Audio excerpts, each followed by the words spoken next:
Për agjërusin ka dy gëzime, thotë profeti, ka dy momente prehjeje. Është momenti i iftarit, pra që gëzohet njeriu.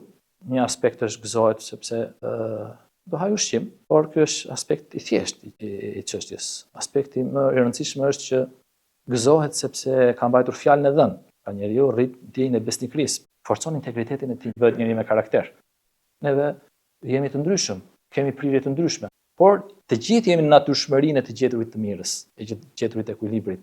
Sepse çdo fëmijë, thot profeti, lind në natyrshmërinë e besimit, në natyrshmërinë e Islamit. Dhe jeta pastaj mundet që të na çoj majtas djathtas, edhe të mundet na nxjerrë nga kjo rruga e drejtë dhe kjo natyrshmëri. Dhe janë adhurimet që ty na sillin përsëri aty, edhe na ruajnë identitetin ton të natyrshëm, të natyrshmërisë tonë.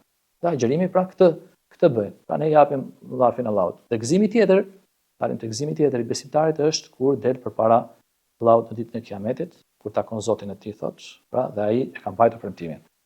Mëshira e Zotit dhe begatia e tij është se të gjithë këto adhurime që ka dhënë, nuk i ka dhënë gjëra që ta sprovojnë njeriu, më shumë se sa të ketë dobi nga ato.